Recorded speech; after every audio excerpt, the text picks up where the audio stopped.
Welcome to 90 Terabytes of Alternative Gaming with your hosts, Taylor and Q.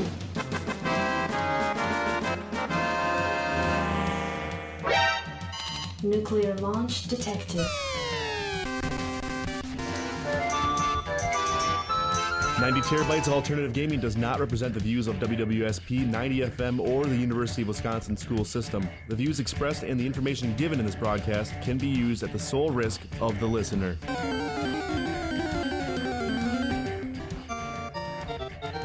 Listening to this broadcast is guaranteed to increase your wisdom by 5 points.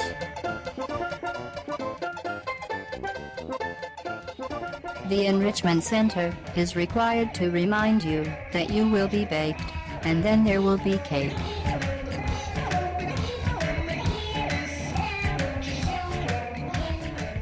Hey, listen! Hello and welcome to 90 Terabytes of Alternative Gaming here on WWSP Stevens Point. It's your only alternative 90 FM. This is Taylor, the first host of 90 Terabytes, alongside the other host, Q. And we technically have a guest, a semi-reluctant guest, is my girlfriend. Hi, my name is Emily Anderson. Yes, you may have heard her from that the is SGA proof show. that the two nerds... It does exist. Yes, the nerds I can guarantee you this We will be the have last here thing a you'll ever legendary hear. animal is actually what this is. It's like a unicorn, really. You feel free to call me Unicorn any other time. Yep. Okay. But we are a video game talk show, and we're usually on from 5 to 6. But today, we're having an extravaganza. We're here from 5 to 7. So we're doing a bit of a marathon. Yes, so all of you out there in the listening world, this is 90 Terabytes of Alternative Gaming. As we mentioned, we're a video game talk show. We talk about video games, video game companies. Video game players. Yeah, anything revolving around video games, video game history, everything video games. All things. Yep. And we're always here, as we said, on WWSP Stevens Point. It's 90 FM, your only alternative. You didn't say for gaming. For gaming. Sorry. Yep. But It's weird to know when I can actually interject that. our views are purely our own. You may hear us say many things. You may hear things on our show. Our views are purely our own. They don't reflect anybody else on planet Earth. That including WWSP Stevens Point, the radio station you're currently listening to, the UW Stevens Point, the UW Board of Regents, the state of Wisconsin, the Walker administration in Madison. Nintendo. Yeah, Nintendo, Sony. Sony. EA. Yeah, no. Pretty much anything that Student signed that Government bill, really. Association? We don't represent the student government. Actually, all three of us work for student government. But we don't represent them. We so. don't represent them. But, yep, that being the case, moving on. You can, if you want to, whenever we say, if you want to chime into us, we have our 90FM Facebook, or the 90 Terabytes of Alternative Gaming Facebook profile, facebook.com/90 Terabytes. And that is especially strong on this episode because we have so much time to fill. We decide that this would be the proper time to go over a little bit of a request for our favorite video games. Nothing definitive. We couldn't make like a solid list just because, A, that's incredibly difficult, and we have someone posting things on our Facebook wall I can't read from here. We have quite a few people posting. Yes. So the more, if you want to, that's fantastic. We'll Yep. talk about all the games in question. Wish we could have more people come on our show to talk about it, but at a later date we may do that. Yes. It's really close to a holiday. It's hard to have everyone Yeah. conglomerate around at that time. But I'm sure we can revisit this whole thing and try to actually make a solid list. This is more of a brain meshing kind of thing where we're just kind of... I know a lot of people really like to know what are the best games, especially with the holidays coming up. This is true. If you know someone on your holiday list that like retro games, and even here at 90 FM, we have Radiothon. We have three packages. You can get games. We have 3 packages this year. I do not specifically know the number of those packages. I will get to the numbers in a little bit. We have a Nintendo Wii as the last package. So if you want to get a Nintendo Wii, you can bid on it. So it starts cheap. It starts at $0. So if you really want that Nintendo Wii, you can get it for probably $5. And if you manage to somehow stop everyone else from bidding, you could technically get it for a penny. That is true. But that would I know, require it's extraordinary dollar. control of everyone It's only around. dollar increments. Oh, it is. You can get it for $1. Yep. Which is 100 times the amount I promised, so I feel bad. Do we want to get started on the list then, or do you want to go over news first? I really think our listeners would around. Package number 74 is the Nintendo Wii. Yes. Package number 70 is the Tech Lounge, $20 in gift certificates, plus Borderlands for the PlayStation 3. That's package number 70. Which is so awesome from our personal sponsor. Package number 64, our other personal sponsor, Gaming Generations, donated Batman Arkham City, the new one on the Xbox 360. So package number 64 is Arkham City, package number 70 is Borderlands, and package number 74 is a Nintendo Wii. That all takes place on December 3rd and 4th. From 9 a.m. to I think 7 p.m. Yes, and for part of that, I'll be there. Actually, yes, you can hear me selling these items. You'll be selling these products. I think. Am I doing all of those? I think me and you are. Okay, it's very cool. That'll work. That'll work really well. And if you care about like trivia, we can sell video games. And I know a lot of people do care about trivia, Oz reads off the trivia theme on Saturday, December 3rd at 11 a.m. You will not hear the trivia theme before that. This is a big fundraiser for us as 90FM because we need the money that this generates for us to even survive. Yeah, trivia is it's expensive to start up, but then that turns into another fundraiser. But those are really the only two that we have. So we kind of run on that all year, other than what the government can give us. So 3:45 on Sunday, 5 o'clock on Sunday, and 6 o'clock on Sunday are those respective packages. So you will have tons and tons of stuff to bid on for gifts for yourself or your family or people that you love. And even if you don't want them, you get to hear us talk. That is true. That's true. It's always a plus. It is. And that it's just a fantastic fundraiser that helps 90FM, the radio station you're currently listening to. And I know a lot of people listen to us. If that's not an ego boost for me and Taylor, I don't know. It's it's a very strong boost. Yes. Makes me feel all warm and those fuzzy. Those are those packages. And so if you wanted to get on buying those, you can. Well, not really, not until they come up. There's no homework they can do. Yeah. Unless they're like tying up the potential other bidders or something like that, then you can start. You call in at a number and you bid on the prizes when they're open, and you can win them. One thing I want to talk about before we get into big deep things is the new Humble Bundle. Yes. It's not just like numerically the next one. This is another special bundle. I can't remember what this one's called. It's the Humble Intro Version bundle. Intro Version is making a new game that I'm going to be getting when they come out with it, but they don't have it out yet, which is kind of disappointing. So these games on it look crazy, by the way. I watched the trailers for all of them, and I'd only heard of a couple, but they all look really different, very strange games. Darwinia, Multwinia, Defcon, Uplink, Subversion, City Generator, Voxel Text Demo, and then 2 other games that you get. We're paying more of the average. I've seen only one of these games played, but it was DEFCON, and DEFCON is amazing. Have you ever seen the movie War Games? It's basically like that. Yes, it's like that.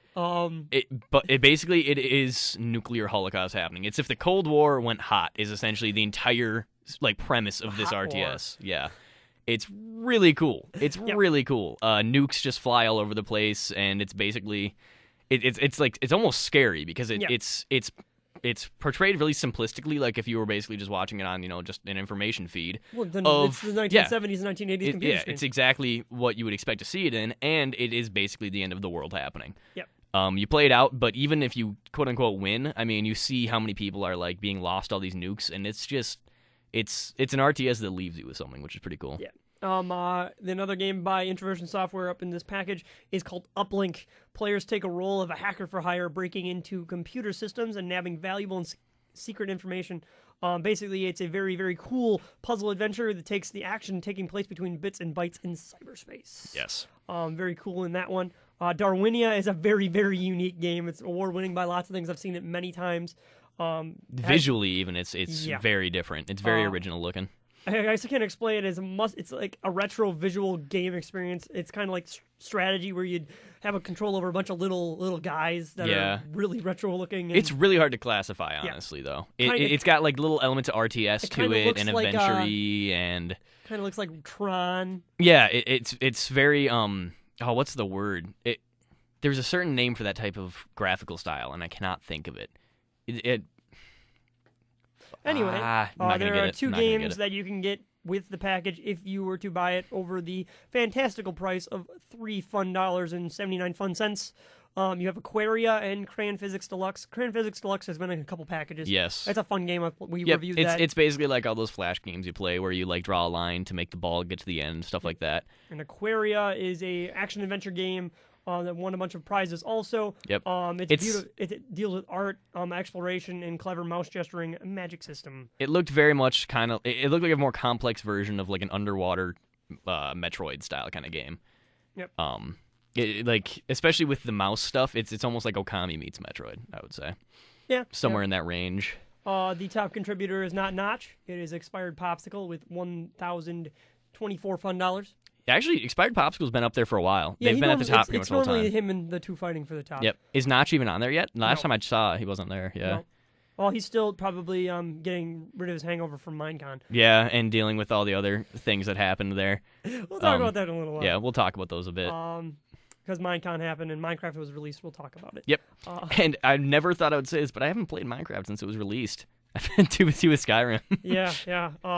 Currently, there are 97,162 purchases with 12 days, 23 hours, 50 minutes, and 15 seconds remaining. So if you want to buy this bundle and donate money to the two charities we've mentioned multiple times, Child's Play and the Electronic Frontier Foundation, I don't think we really need to go into Child's Play any further. They buy video games for sick kids. Yep. They're They're cool people. They're awesome charity. And then the They're good Electronic people. Frontier Foundation is lawyers for people who need lawyers because people don't have money. Especially little people don't have money. Yeah, especially with some of the giants that are in the industry now. So if you wanted to check that out, you don't have to. But if you want to, it's humblebundle.com. Other than that, we'll move on to the next really cool thing we have on our list of things to talk about. Do you want to do our actual news? Or do we want to switch over and News do... team, assemble! So I'm going with news then. Yeah. Okay.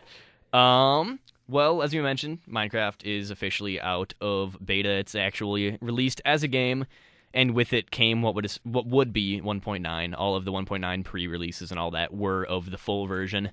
So with it came dragons and the Ender, like, what's it called? Is it just the End or the Ender? The End. The End, yes. The End is the extra little dimension they added in, populated by Endermen that you reach through strongholds and a bunch of new stuff that sounded really cool and kind of gave a little bit of substance to the game, but I haven't gotten to test any of it, actually.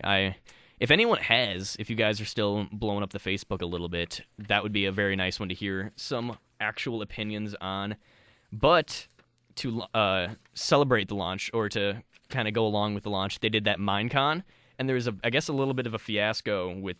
Did you ever hear Yogcast before? Yeah, I've watched them. Yeah, they're kind of funny. I didn't really ever get into it, I would say, but I saw like a desert island thing they did. They had a couple of them that were really funny. Yeah, the desert island was pretty funny. They like set up like a survival situation, and there's like all water in a tiny little island with one tree on it. But they, I guess, kind of did a no-no.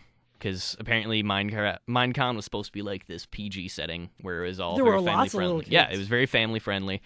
And everyone was on instruction to, treat it as such. And Yogcast, I guess, was dropping F-bombs. And Notch, I guess, he just told him to get out of there. Yeah, he kicked him out. Notch's actual quote, I'm very sorry about the behavior of people we won't work with anymore. Celebrity or not, you don't F-bomb kids. Yes. And then he was asked by whom, and he replied with a statement of, yes, Yogcast.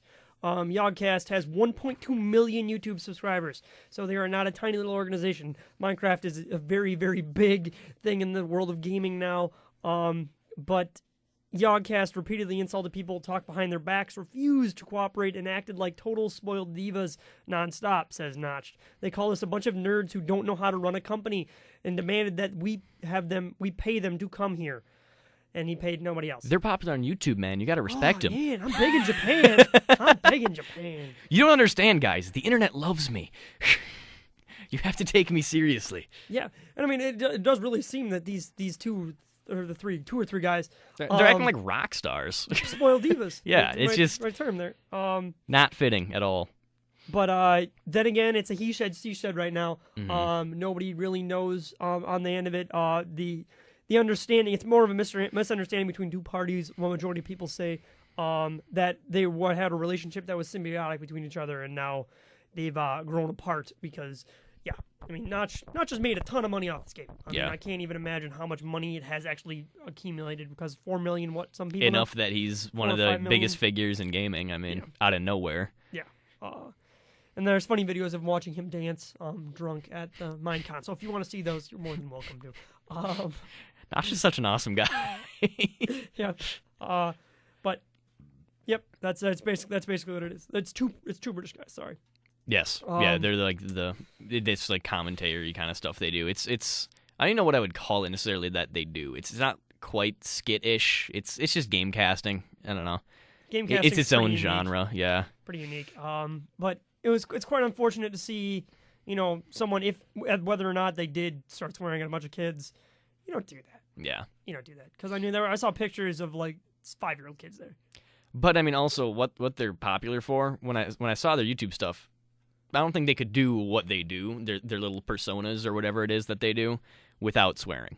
That's just like 80% of how they communicate. Though, I mean, I can be on air and not swear, so everyone's got to learn. I don't know. We do pretty well. Yeah. We do pretty well. It's more difficult than you might think sometimes, by the way. I spoke about Ladies of Night, I think, last episode. Yes. So. It's actually a really good vocabulary exercise. You have to learn real words to use instead of 4-letter ones. What's the? I was trying to come up with a word to describe that, but there isn't any. Whatever. Being Minecraft. creative. Minecraft. Minecraft being officially out sounds awesome. I'm going to probably play it. I might play it while I'm back home this weekend because I can't play Skyrim on my parents' computer. So then we can get an official review of it if no one wants to on the Facebook page. And I'm pretty sure that we've got some of our listeners out there that would really love to review Minecraft. We might do that next week. Yep. So all of your reviews, if you want to, you can post them right to the 90 Terabytes of Alternative Gaming Facebook page or to our subreddit. Or subreddit on reddit.com. reddit.com/r/90terabytes. Oh, it's 90 right? terabytes.reddit.com. Is it? Yeah, Oh. you can do either way. Okay. So 90 terabytes.reddit.com or not reddit.com/r/90 90 terabytes. We would love for all of your reviews of whatever games you want. I mean, you can put anything on there. It doesn't matter to me what games you post. You can post old games, new games. You can post your entire list of your favorite games. You can post, just post random game news on there. Just use it as a board. That's really what it's there trailers for anything. But yeah, more than welcome to do that on there. Or you can post it right to our Facebook page. More people have Facebook than have Reddit. So, but yeah, it is 5:16 p.m. I didn't really just mentioning that.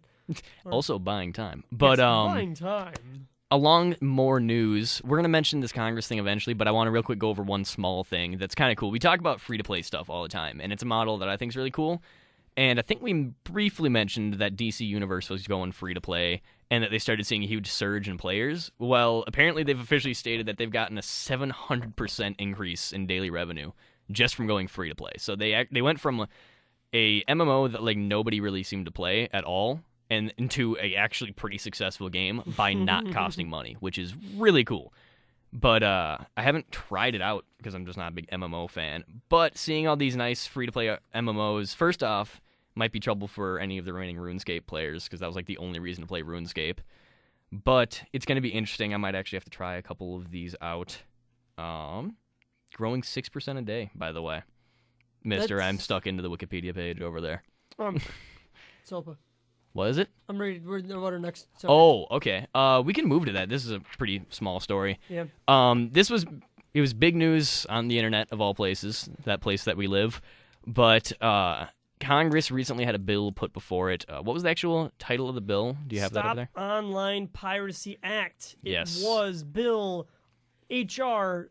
3261, introduced by Lamar Smith, a Republican from Texas, on October 26, 2011. The committee consideration was the House Judiciary Committee, which makes no sense why this committee would have, but then again, the committees in the federal government have nothing to do with anything that they actually do because nobody cares. So, yeah, I really love you guys, you senators. And No, 9% care quite a bit at this point. 9%? Yeah. You really want 9% of your Congress to care?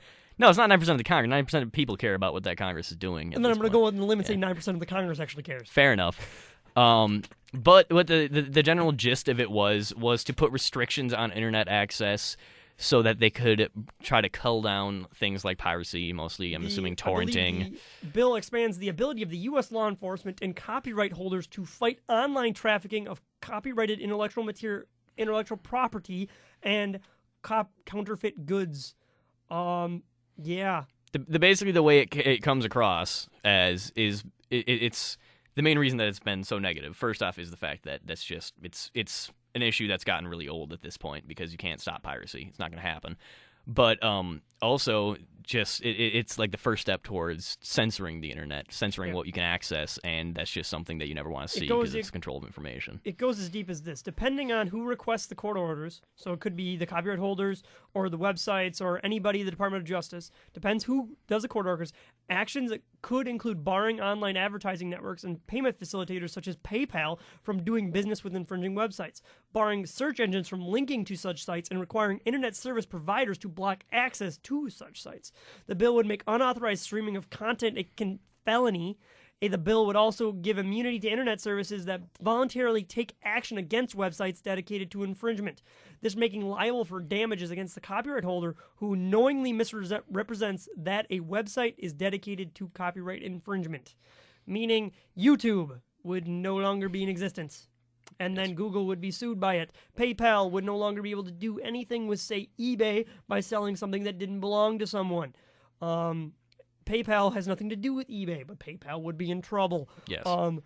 Things like videos of police officers in some countries which are considered felonies, you could not show, taken down, yes. would not be able to show that, and YouTube would be in trouble.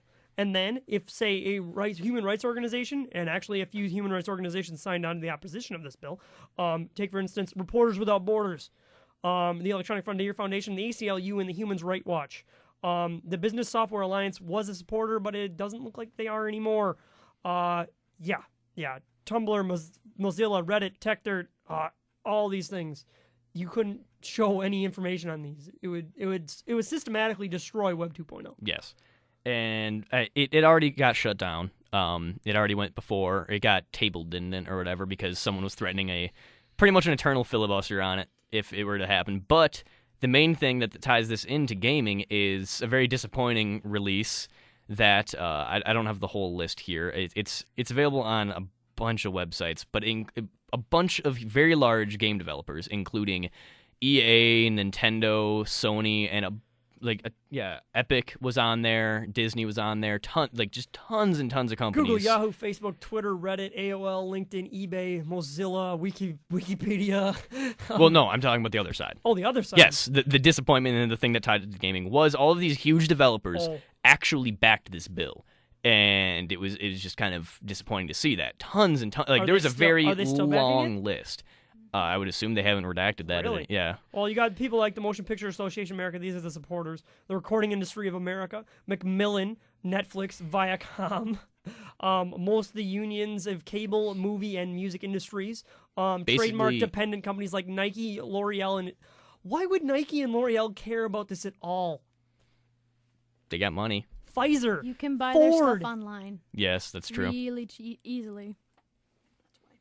Ford, Revlon, the NBA, Macmillan. Yes, and I think something noticeable also was that this bill it's basically caught nowhere but companies who support it versus actual groups who oppose it, which is kind of sad to me. There was not a single group of actual people that was not a company that supported that bill. Only people that were supporting the bill were a bunch of companies who had stakes in creative material. With that statement exactly, those businesses would go out of business. You would lose 1 million, 2 million, 3 million jobs instantly.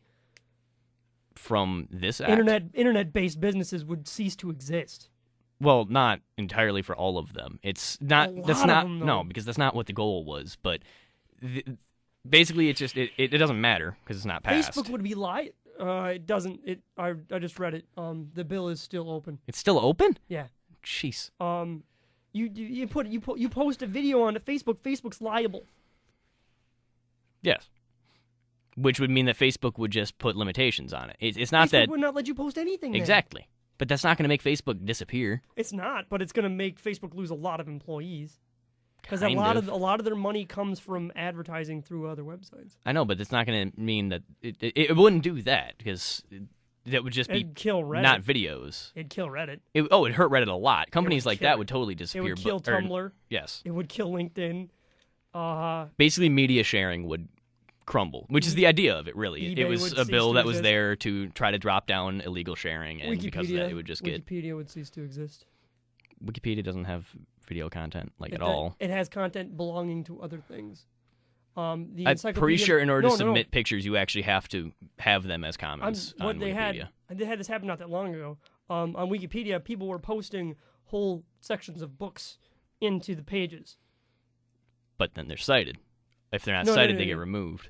Exactly, but that, If you that, cite it, then it's all that. That's it's not But if the plagiarism publisher, or but if the publisher copyright didn't fraud. give say that they can do that, it's still giving their. But stuff away it's for free. academic material. That's why you can also. It's not plagiarism if you do that. That's I why know. you have to use these references. Wikipedia got taken down in Italy for a little while because of that. This did happen. That doesn't make any sense to me. It's unless they weren't classified they- as academic material. I don't think But they that's are. so far beside the point. So far beside the point. The main thing was these few companies, and I would assume they're still backing it, especially if the bill is still open. And it makes sense mostly because of the industry that they're involved in. But it's sad to see that, and it's also nice that you see that Valve was not on that list. I know that, of course, Mojang wasn't on there, Blizzard was not on there, even Activision wasn't on there. But certain companies that you would really expect to see there were there, and it's just, I don't know. It's the companies that I already, for the most part, kind of had those inklings towards, but still. One of the big things that Google says, since Google automatically voluntarily blocks child pornography using some magic things that you use, I have no idea how they're able to do that just by looking at pictures that the computer knows automatically that it just blocks the whole website. They have a lot of money. But they said that no matter what, they'd still be liable for that. And that's one of the major reasons Google's saying no, because they try their hardest and they do a really good job. Mm-hmm. Google does a really good job with a lot of stuff, but this bill would hurt this a lot. And some of the supporters are Democrats, some are some are Republicans, some are independent. As of November 15th, there were only 24 sponsors out of all the representatives. So only 24. Out of like 500 plus people. Yep. Wow. Yeah, I am kind of done with this Congress. That's once again totally off topic, but I mean that's the common opinion. I think I saw it's down to 9% for approval rating, so it's a norm. But that tied in at least to our topic for This has to now. do with video games. Yeah, no, it tied in. But we're actually almost at bottom of the hour. Do we want to do our first giveaway at this point still? Our first giveaway. Our only giveaway, really, but our first break. Well, it's gonna be the giveaway. I know, but it's our only giveaway of the show. So you out there in the listening world, we know that you absolutely love our show because you're listening to it. Ha-ho. So what we do is, if you want to explain it while I open the video. Oh, we do a giveaway where we play a song from a video game, pretty much anywhere across the time that video games have existed. And depending on the difficulty of it, you have to call in and tell us either the game or the game and where it's from. I'm not sure of this one because I've actually not been told this one. I've been specifically told that I don't get to know. So I'm assuming I have to try to guess at some point here. Yep. But I can't win it. You guys can. You give a call at 715-346-2696. And the first person to call in and guess correctly, I'm assuming just the game, right? Yeah, this one's just the Okay, game. just the game. Then you will receive a gift certificate to one of our sponsors, Tech Lounge, for $10 fun dollars. I think we still have to say fun dollars when we're describing that. Yep. But and then you can either meet us there at some point, or we can mail it to you, or whatever you receive, free money. Yep. So the phone number to call with your guesses, don't put them on our Facebook page. The guesses, go to the phone number, 715-346-2696. You give us a call. I'll answer the phone. If you get it right, I hand you to Taylor. If you get it wrong, I say you're wrong, and I hang up on you. Do we get a hint this time? You can have a hint that it is on a Nintendo console. Nintendo console. Somewhere on there. We don't get to know. Yep. Okay. This one's going to be a little bit harder. I still can't believe that nobody got it. We had it open last week, but we had a winner after the fact. Remember, he called in. Oh, yeah, last week. Yeah, it was freaking Crash Bandicoot. And that was like the longest answer of any of ours, which makes no sense to me. That's one of the most played games. He won, and we gave him the gift certificate. Yep. So, hooray. I was happy about that. Yes. Call in 715-346-2696. I'll pick up the phone, and if you guess it right, you win. Hooray! Hooray. And then we'll be back. This is 90 terabytes of alternative gaming here on 90 FM, your only alternative. For gaming. 90 Terabytes of Alternative Gaming does not represent the views of WWSP, 90 FM, or the University of Wisconsin school system. The views expressed and the information given in this broadcast can be used at the sole risk of the listener. I mean, let's face it, the opinion of these two guys is about as pristine as Wikipedia. After all, their source is the internet. And now, back to the show. Fight.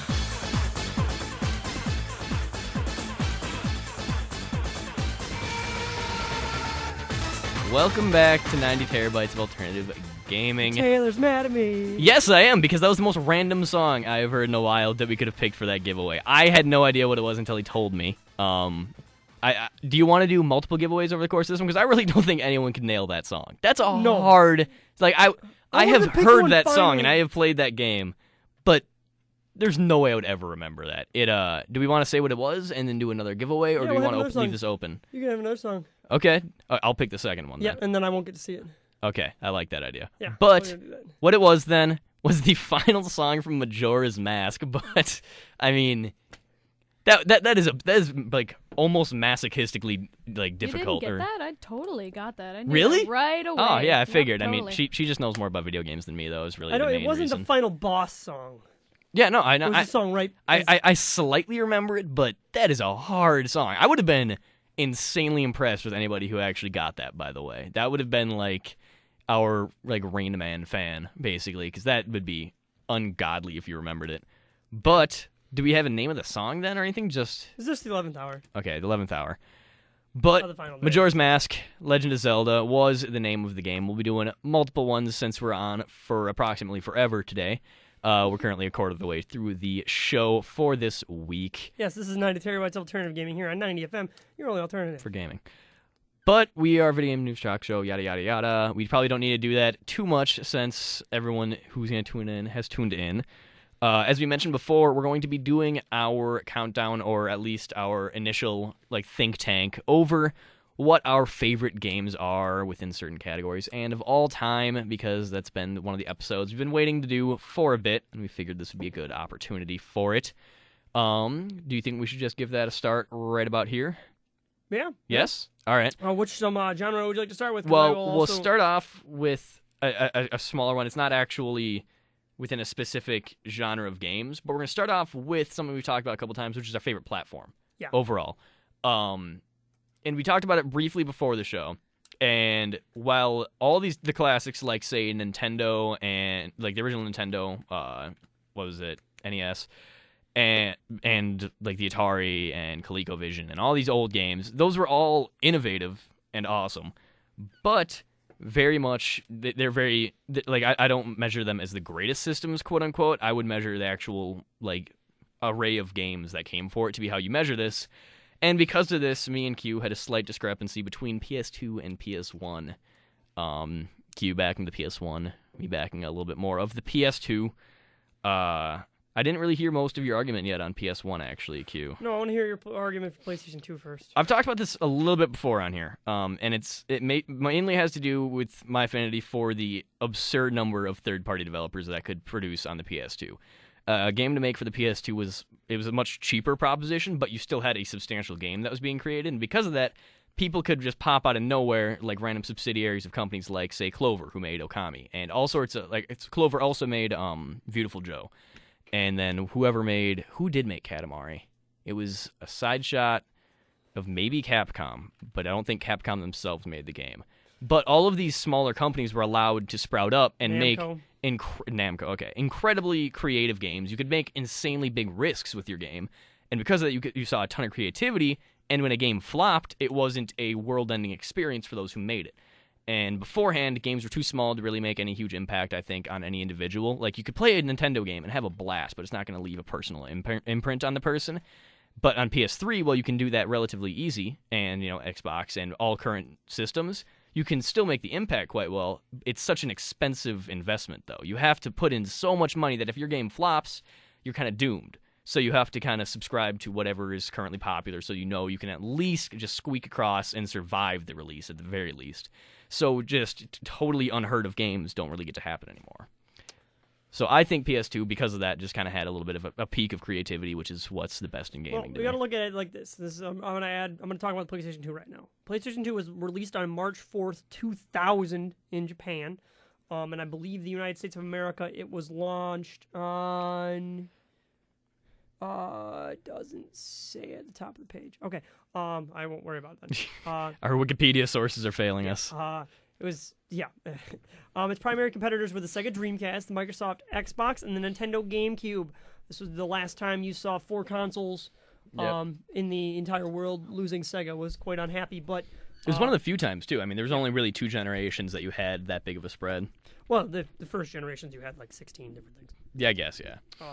But we wanted to come up with the idea to figure out which consoles were the best overall.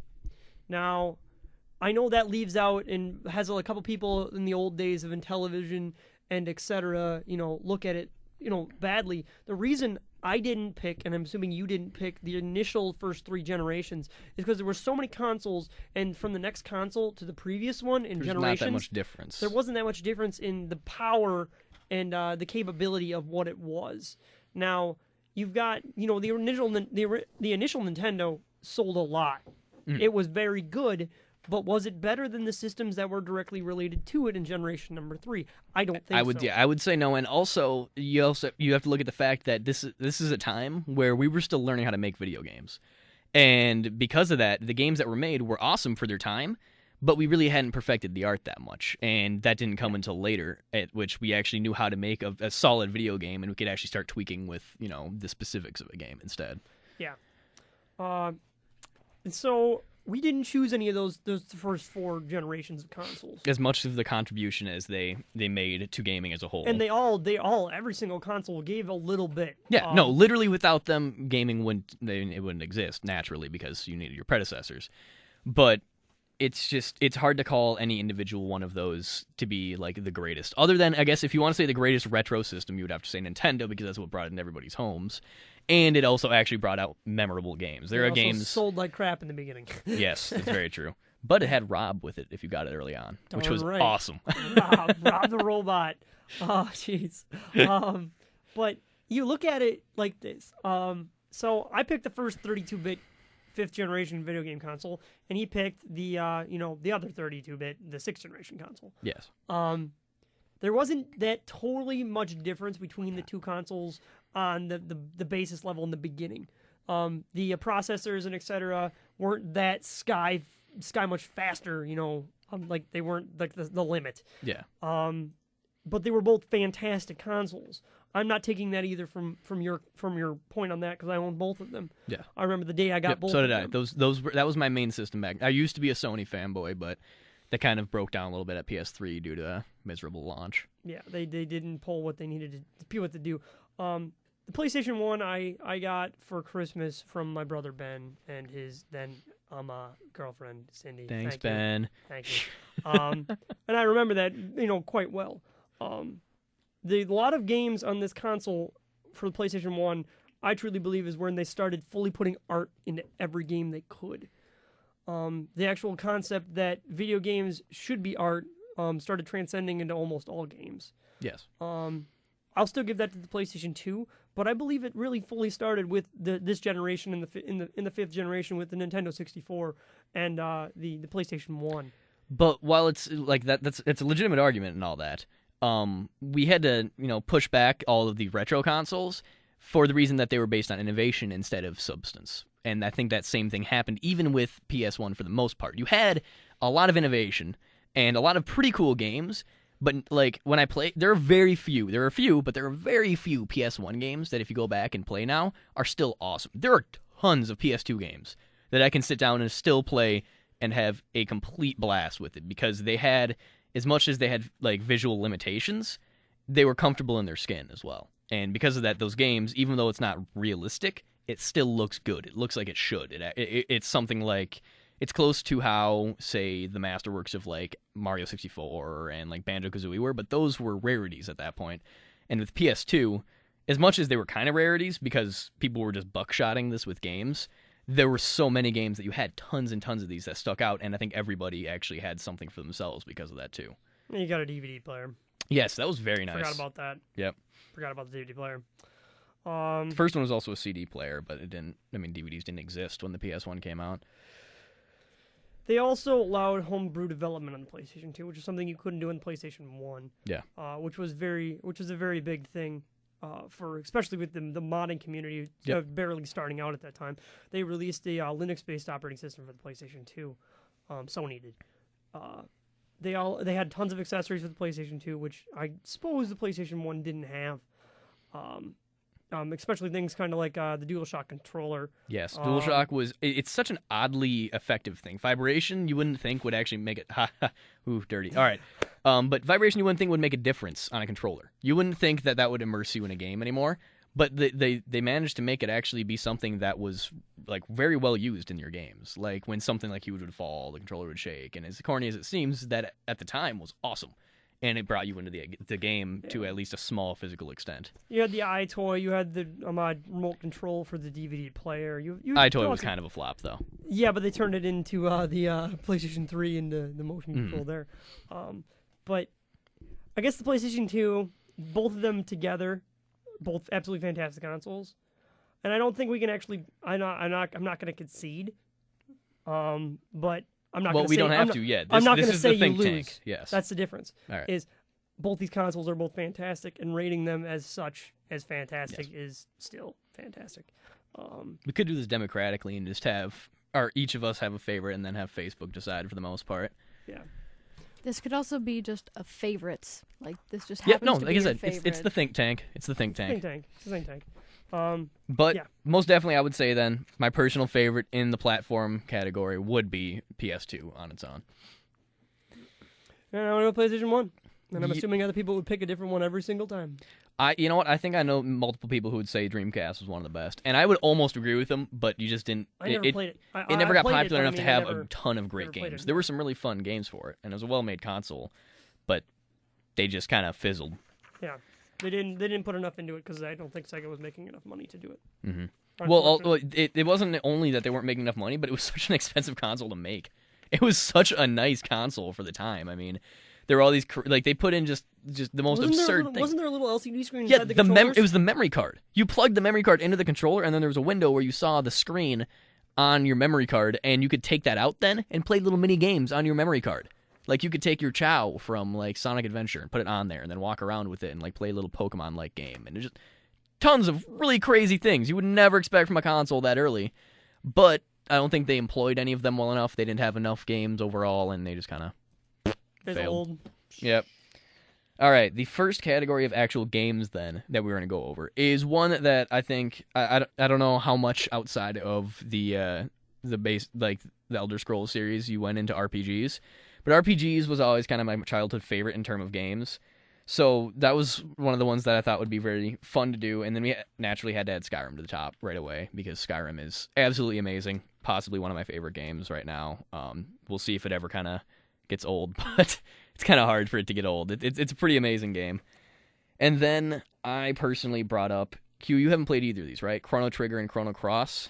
Those are amazing. Chrono Trigger being one of the best RPGs. On the Super Nintendo, I would call it the best RPG. And in the whole generation, I'd call it the best RPG. Made by Square. Yep, by Square, back before Square Enix formed, and Square made a lot of very good games. Squaresoft. Yes, Squaresoft. They call themselves by both names. Yep. But Chrono Trigger was Super Nintendo, like I said, and it was made by basically it was the same group that did like Dragon Warrior.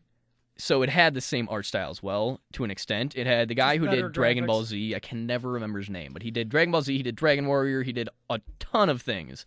And he has a very pronounced visual style, and it was perfect for Super Nintendo. It was just that nice level between realism and like cartooniness that they could pull it off to a T. Akira Toriyama. I'm not going to remember that for next time I try to talk about him. No, I'm not going to either. And then Chrono Cross came out after that on PlayStation 1, which I would say is one of those games that I can still play. I played that a couple years ago. It's on the actually. PlayStation 1. Yes, I know. Yep. It's a point to Q. But that game was really cool, too. It wasn't as good as a whole. And then Q, you did play Final Fantasy Tactics then, right? Oh, dude, Final Fantasy Tactics was one of the best games on the PlayStation 1. Yes, it's very good. It got re-released on so many things, too. It was one of those games that just has kind of followed the generations as it goes. It got re-released for, like, the PSP, and it's been released on, like, PlayStation Arcade, I think. Which Chrono Trigger does, too, honestly. It was released on Game Boy Advance, and I think it was released on DS, and it was released on PlayStation, and it's on the Wii Arcade. It's like everywhere. They just keep releasing the game. And then the other big RPG of that category was Pokemon, because you have to. Yeah. When that first game came out, that was like earth-shattering. Now, this brings down to the point. I know there's a lot of people who didn't play Red and Blue, and there were a lot of people who didn't play Gold and Silver. I call those people who have lived half a life. Yes. I remember as a child that true moment when you picked between the three. Yep. Dude, I barely took any time, though. I thought for a little bit, and then it was Squirtle without a single doubt. I love turtles in general. Oh, dude. Plus, water type was awesome at that point. Charmander. Nope. My Blastoise could kill your Charizard, just saying. Bring it on. Bring it on. But, I mean, the Pokemon instantly, because of that game, became ingrained into almost the entire lives of our entire generation. It was basically just part of like everything. Like you brought your Game Boy to school for the most part. We would all like we'd battle, we'd trade, and everybody played Pokemon. It was crazy. You were like a social outcast without it. Yeah. We got yelled at so many times. We'd take the cards out into the playground and sit there and just right next to the door. We wouldn't play at all. We wouldn't run around. We just sit there with the Pokemon cards. Pokemon cards were banned on a lot of school grounds. Oh yeah, because kids would like get into fights over Pokemon cards, and it was the single best thing for a kid to play with the conversation we just had there. Charizard. Yes, no, like that fight back in the day would have probably broken out into a full blown fight. Like, I had a Blastoise. Yeah, me and Q would have been like throwing each other like off the freaking playground. Yeah. Really quick, I'm gonna tell you my story about Pokemon cards. So when I was that age, my mom really wanted me and my sister to play Pokemon. Like, really such a wanted role us reversal, to play it. by the way. Yeah. Right? So she bought us, like, hundreds of cards, and I could never figure out how to play it. Only when I was in... We You never just played traded them. I actually did know how to play them, because I had a Game Boy game that was the Pokemon trading card Game Boy game, and it taught me how to play. I don't even know what that means. It was awesome. But, so I found out in high It was school awesome. that she wanted that because then she could play with us, and she could relive her Magic the Gathering days. I found my mom's stash of Magic cards, and there's like 4,000 cards, and it just blew my mind. That's That's awesome. my story. The most Magic Gathering people who have Magic Gathering cards have 4,000 plus. Oh, cards. yeah. And they'll have them forever. Even if they're not into it, those cards are sticking around somewhere. I was into Magic for like 2 months, and I still have a deck sitting in my room. Never played Magic. I knew it would be too expensive. But I mean, Pokemon became instantly ingrained in all of society. I mean, Yeah, it became such a, like, everyone in our generation knows what it is. Everyone in our generation, at the very least, knows what it is. They may not have played it, but they all know what it is. And so we're talking just purely about what type of game right now? Again? RPGs. Personally, I got to go with it. I have to go with Pokemon. The first 6 games winning collectively. Yes. As much as they were amazing games, and it was some of the most popular games in the world,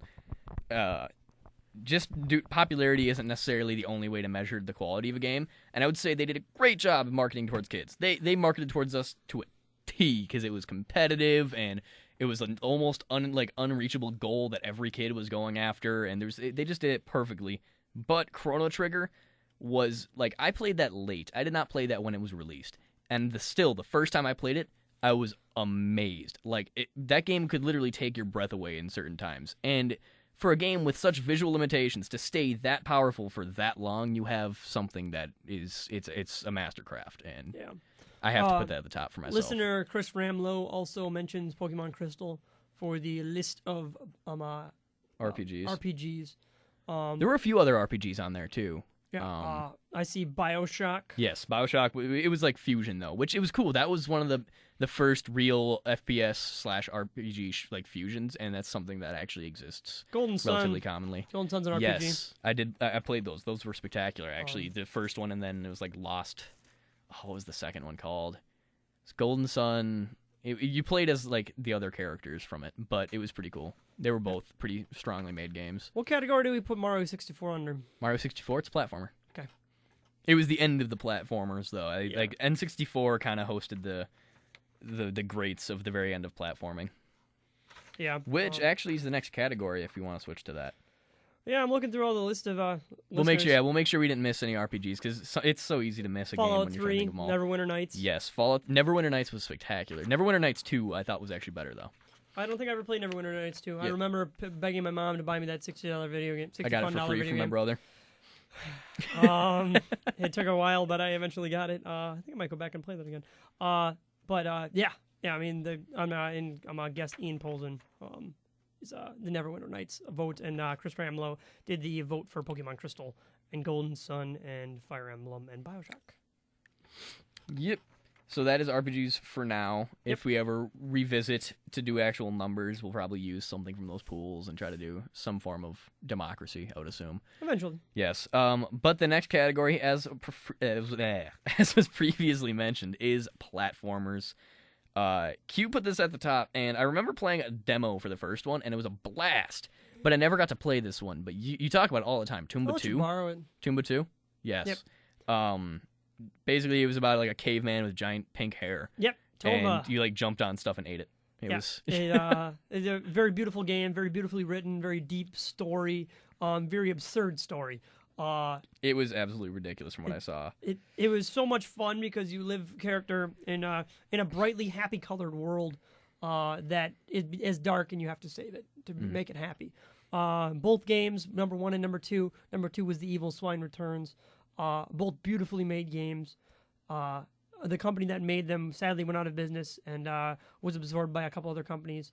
The creator of the game has said that he's not going to make a third one, and a group of people on the internet wanted to make a third one by themselves. It's kind of like an open project, but cool. never got his consent because you have to have his consent. There are quite a few other games that from the retro days that have gone open and made new versions of themselves. Didn't Mario do that? Open Theme Hospital and stuff. There's a lot of games that open themselves up. At least to some extent they've pulled that off with Mario too, because people make some crazy like Mario mods that are just like super difficulty versions of Mario. Oh, and they're insane. Yeah, Mario mods are outrageous. Yeah, put it that way. It's for people who are too good to play regular Mario, so they just make like Mario obstacle courses, and they're pretty impressive. Would Super Smash Brothers fit under this? I wouldn't put it into platformers. No, that put that into fighters, very loosely. Do we have a fighter category? We do not, because well, as much as I really enjoy fighters, I have never been a diehard fighter fan, and neither of you, right? No. Yeah, because there's no story. There's no story, and it's one of those. Some of them have story, but yes, they're not deep story. It's one of those games that's similar to what I have with RTSs, where I play them and I really enjoy them, but I never you have to play pretty much exclusively that game in order to get as good at it as the game basically intends, really. And so I can never fully appreciate some of these, especially with like Street Fighter and stuff like that. I could never fully get into it because I just don't. I never have those all down by heart so well that I can actually just fight based on reflex. Yeah. I don't know. But the rest of the platformers, which we totally derailed from, we talked about Mario. Pretty much dominates this list because Mario he exclusively is in, for at least his main games, platformers. That's what Mario was invented for. And because of that, we have games like Super Mario Bros. Originally, Super Mario Bros. 3, which was awesome, Super Mario World, we had Mario 64, which was awesome. Well, each one revolutionized. Galaxy even was super good. Each game is so different than the previous. So lumping them all together as the Mario games doesn't work for that, because the people who worked on these games worked on them very hard, and the storyline to some of these games is fantastic for what it was. Yes.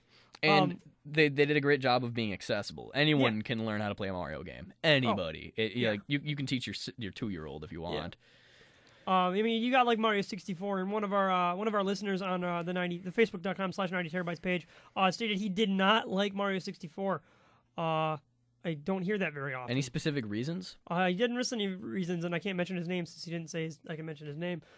So if you want to elaborate more on your dislike of Mario 64, I'd love to hear it, because that was a beautifully made game, and there are many video game creators that cite Mario 64 as the first game that made them love video games as art. Notch is one of those people. Yep. That was the first game Notch noticed that video games are art. But also things are slightly generational, I think, with that as well. People who had to dig way back, I think, in terms of games, if you weren't into games during the N64, it's a little bit harder to pick that game up and be like, wow, this is amazing, if you didn't have more of a sense of what was out before that. True. Yeah. outside of the N64, well, we'll finish the N64. It had so many of these. It was really good about this. They also had one that people also cite to this day as one of like their favorite games of all time, Banjo-Kazooie and Banjo-Tooie. Both were amazing games made by Rare, and they were the N64 platformer, which was I would call that different than platformer in general. Honestly, they made a very specific type of game that there was a little bit of on the PlayStation. You saw basically Crash Bandicoot and Spyro, I would say, are the main ones. There was like Croc, I remember too, but most of those were much smaller games. There were none that were as huge as this. And then they also had Conker's Bad Fur Day. Do we have a phone call? Yeah, we have a phone call. I can't answer you on the air. I'm sorry. Well, technically you could answer and go off mic, but we'll have a song here in like a minute. Call back tricky. and call back when we go to song and answer the song, and we can talk to you if you get it right. But Conker's Bad Fur Day, another N64 platformer that was pretty much the first time a game was made that would orient more towards adults than kids. Like the game was all the humor was like super raunchy. There was a giant like human feces that would sing to you as an opera for the entire boss battle. Yep. And it was a very creative game. It was a really well made game, but it also appealed to a market that just games had never been specifically targeting. Truly mature. Yes. Well, I wouldn't say the game. first because I mean there was also not adults only. No, Mortal Kombat. Mortal Kombat's why the M rating was made because you were ripping people's spines out of them. And they had to do something because after the 3-year-old saw that a certain number of times and enough parents got angry, they were like, yeah, we should probably warn somebody. Yeah. Warn people on this. You don't just spring the skull being popped out of the head on somebody without any warning. Yeah. But it was definitely one of the stronger M games. I mean, though Duke Nukem was out before that too, and Duke Nukem had some they had AO games. I mean, there were games along those lines, but it was something that an adult could enjoy. It was an adult game with a storyline. Exactly. And it was funny and it was creative instead of adult only, meaning just gross amounts of violence and some really poorly made nudity. That's what adult only was before, and that really didn't appeal to adults for the most part. It was a very immature idea of maturity, and this was something that would actually appeal to someone who was slightly older, which is cool. True. Yeah, very true. All right, is that the end of that category? Yes, that's pretty much all of it. Except in terms of PlayStation platforms, which is a much smaller group, it really did come down to Crash Bandicoot versus Spyro, and I really wasn't sure which one was indicative of that group to me. Because there was Gex as well, but Gex wasn't as good. It just wasn't as good. PlayStation 1, buddy. Yeah. PlayStation 1, I win again. No, those were all PlayStation, but I'm not. Yeah, but they're on the saying, PlayStation 1. Yeah, platformers weren't around by PS2 though. Really, platformer was a dead genre at that point. I'm just saying, you had adventure games, but the concept of platforming, like trying to make sure you can jump from this to this to this to this to this to go get that item to unlock a gate, it kind of went away, and you had games closer to like Okami where you had adventure games. Yep. Okay. Yeah. Would you like to pick your song? Pick my song? Yeah.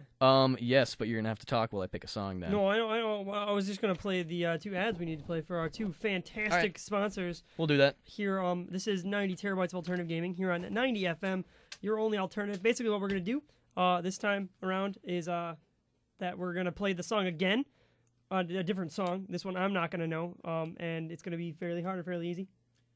Relatively easy depending on who you are. Relatively easy depending. So what you do is you give us a call at 715-346-2696 with your guesses. You win a $10 gift certificate to the $10 gift certificate to the Tech Lounge. So we're going to play our 2 sponsors' advertisements, and then you will listen to another song. So when that song comes up, give us a call at 715-346-2696. Here, you're listening to 90 Terabytes of Alternative Gaming here on 90 FM, your only alternative. For gaming! 90 Terabytes of Alternative Gaming is brought to you by Gaming Generations in Stevens Point, located at 135 Division Street. Phone number 715-254-9990. Gaming Generations features new releases and a wide selection of used games. They also have the classics you grew up with and the know-how to get your console up and running again. That's Gaming Generations in Stevens Point, your source for gaming.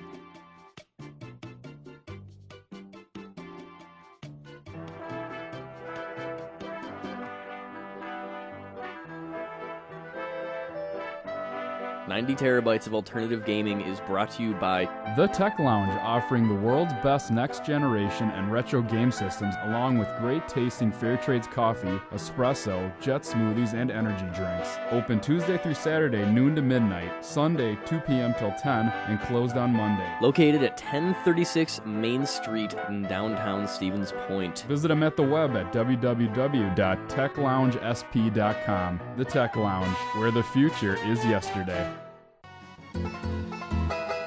90 terabytes of alternative gaming does not represent the views of WWSP, 90 FM, or the University of Wisconsin school system. The views expressed and the information given in this broadcast can be used at the sole risk of the listener. I mean, let's face it, the opinion of these two guys is about as pristine as Wikipedia. After all, their source is the internet.